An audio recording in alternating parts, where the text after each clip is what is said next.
पिछले 25 साल के वकालत के करियर में मैंने ये देखा है कि जितने लोग मुझसे सलाह लेने के लिए मेरे दफ्तर में आए हैं या जितने लोगों ने हमारे साथ कोई क्वेरी करी है, उसमें से ज़्यादातर लोग या तो पारिवारिक विवाद को लेकर आते हैं या फिर संपत्ति विवाद को लेकर।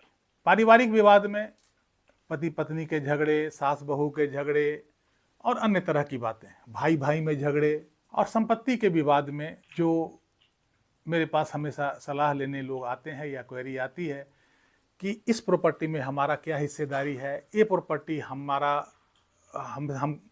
हमारे दादाजी ने या हमारे पिताजी ने मुझे इस प्रॉपर्टी से बेदखल कर दिया, इसमें उनका अधिकार है कि नहीं, इसमें हमारा अधिकार है कि नहीं। इन सब चीज़ों के बारे में लोग सलाह लेने अक्सर आते हैं। सबसे ज़्यादा जो लोग आते हैं इन्हीं सब क्वेश्चन को हमारे सामने रखते हैं। आज हम आप सभी के सामने इस बात को क्लियर कर देना चाहते हैं वीडियो के माध्यम से कि इसका कानूनी पहलू क्या है, कानूनी स्टेटस क्या है, कानून क्या कहता है इस बारे में, ताकि आप लोगों को कोई कंफ्यूजन ना हो। एक बार आप लोग यदि वीडियो देख लेंगे तो शायद आपको पता चल जाएगा कहाँ आपका राइट है, कहाँ नहीं है, आप क्या कर सकते हैं अपने अधिकार लेने के लिए। ये सारी बातें आपको आज हम इस वीडियो में क्लियर करेंगे। ये वीडियो बनाने का यही मेरा मकसद भी है। नमस्कार, इस अंक में आप सभी का बहुत बहुत स्वागत है। कैसे हैं आप लोग? मैं उम्मीद करता हूं कि आप लोग बहुत अच्छे होंगे। तो आज का जो चर्चा का मुख्य विषय है संपत्ति विवाद। जो आपस में घर में जो संपत्ति विवाद होता है उसके बारे में, संपत्ति का डिस्ट्रीब्यूशन कैसे किया जाता है, इसके बारे में चर्चा करेंगे और इसमें कानून क्या कहता है। इन सब की चर्चा आज के वीडियो में हम लोग करने जा रहे हैं। मुख्य तौर पर संपत्ति को दो भाग में बांटते हैं। पहला वो संपत्ति जिसको आपने अपने मेहनत की कमाई से खरीदा है, अर्जित किया है, जिसे आप अपने मेहनत की कमाई से या बचत से जो प्रॉपर्टी आप खरीदे हैं उसे सेल्फ अर्न्ड प्रॉपर्टी कहते हैं। दूसरा जो प्रॉपर्टी होता है वो होता है एंसेस्ट्रल प्रॉपर्टी। जो प्रॉपर्टी हमारे पूर्वज से आया है, जिसको मैंने नहीं खरीदा, हमारे दादाजी ने खरीदा है या उनके पिताजी ने खरीदा है और वो एज ए लीगेसी मेरे पास आया है, पास ऑन हुआ है, उसका अधिकार मेरे पास पास ऑन होकर के आया है।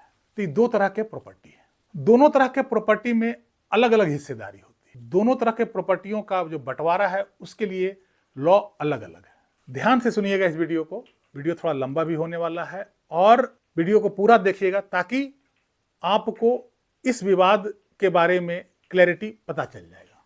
तो पहला प्रॉपर्टी जो होता है सेल्फ एक्वायर्ड प्रॉपर्टी या सेल्फ अर्न्ड प्रॉपर्टी, इस पे पहले चर्चा करते हैं। तो जो सेल्फ एक्वायर्ड प्रॉपर्टी होती है, इसमें या मैंने कमाया हो प्रॉपर्टी, या हमारे पिताजी ने कमाया हो, या हमारे दादाजी ने कमाया हो, जो भी जिसने भी कमाया है सेल्फ अर्न्ड प्रॉपर्टी, उस प्रॉपर्टी पे उसका पूरा पूरा अधिकार होता है और किसी का अधिकार नहीं होता है। चाहे वो बेटा हो, बेटी हो, पोता हो, पोती हो या पत्नी, कोई भी हो, उस पे उसका कोई अधिकार नहीं होता है। मैंने यदि कोई प्रॉपर्टी अर्न किया है तो मैं या तो अपने बच्चों में सब में बराबर बांट दूं, या मैं किसी एक को दे दूं, या मैं किसी को ना दूं, गरीबों में दान कर दूं, या मैं किसी एनजीओ को दे दूं, या मैं दान कर दूं।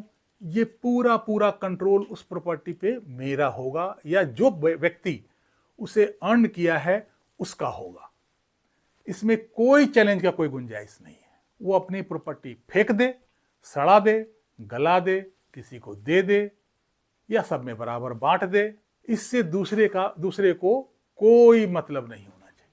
और ये वो आदमी अपने वसीयत के थ्रू कर सकता है। उदाहरण समझाते हैं, कोशिश करते हैं। मेरे दादाजी ने 10 बीघा जमीन अपनी कमाई से खरीदा और वो अपने वसीयत में लिख दिया कि ये 10 बीघा जमीन मेरी अपनी कमाई का है और इसे मैं फलना मंदिर में मैं इसे दान कर देता हूं।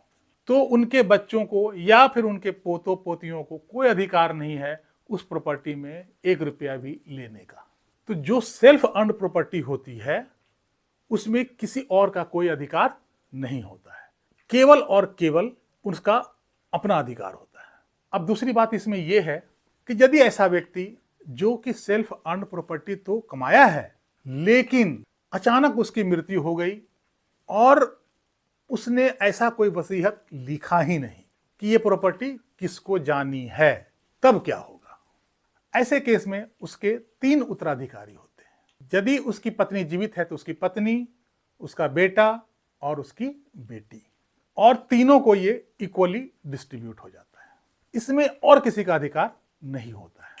लेकिन अब प्रश्न ये उठता है कि एक इंसान जिसने 10 बीघा जमीन सेल्फ अर्न्ड कमाया है, खरीदा है, उसके 3 बच्चे हैं, 3 बच्चों में एक बच्चा समय से पहले चला गया, भगवान को प्यारा हो गया, जीवित 2 बच्चा है, और तीसरा बच्चा का परिवार है, उसके पोता पोती है।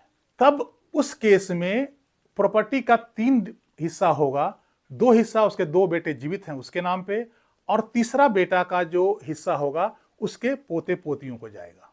मतलब 3 बेटा है और तीसरा बेटा जीवित नहीं है लेकिन उसका वारिस है, तो वो तीसरा हिस्सा उसके वारिस को जाएगा। यदि तीसरे बेटे का कोई वारिस नहीं है, ना उसकी पत्नी है ना उसके बच्चे हैं, तो फिर वो संपत्ति केवल 2 बेटों में ही बटेगा, और यदि उसकी पत्नी है तो एक हिस्सा उसकी पत्नी को जाएगा।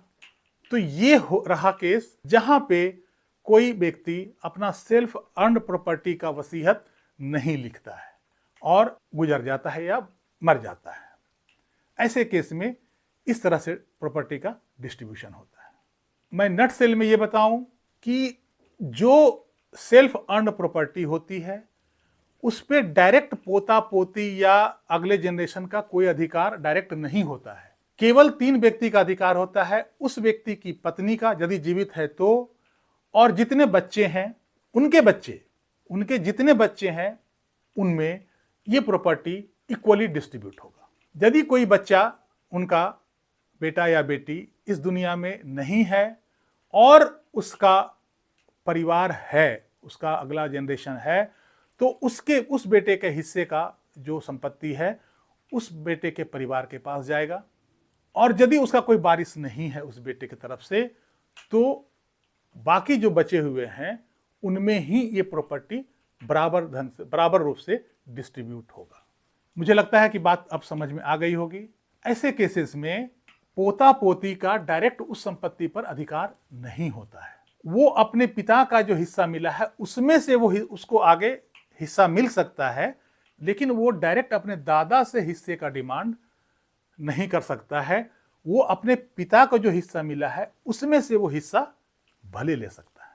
अब दूसरा तरह का प्रॉपर्टी होता है, वो होता है एंसेस्ट्रल प्रॉपर्टी। एंसेस्ट्रल प्रॉपर्टी मतलब जो हमारे दादा परदादा से होते हुए वो पास ऑन होकर के प्रॉपर्टी आ रही है, जिसको हमारे पिताजी ने नहीं खरीदा, हमारे दादाजी भी नहीं खरीदा, मतलब काफी पुरानी प्रॉपर्टी वो आ रही है जो एंसेस्ट्रल है, पूर्वज का प्रॉपर्टी समझिए। ऐसे प्रॉपर्टी में ग्रैंड सन, ग्रैंड डॉटर वगैरह जो भी हैं उनका इनहेरेंट राइट होता है। जैसे ही उस परिवार में पैदा लिया, पूर्वज वाले जो प्रॉपर्टी है, जो उनके पूर्वज की संपत्ति है, उस पर उसका इनहेरेंट राइट बन जाता है, जिसको कोई उसे हटा नहीं सकता है। चाहे वो उनके दादा चाहे या ना चाहे, इस पोते को उस संपत्ति पर इनहेरेंट राइट उसका रहता ही रहता है।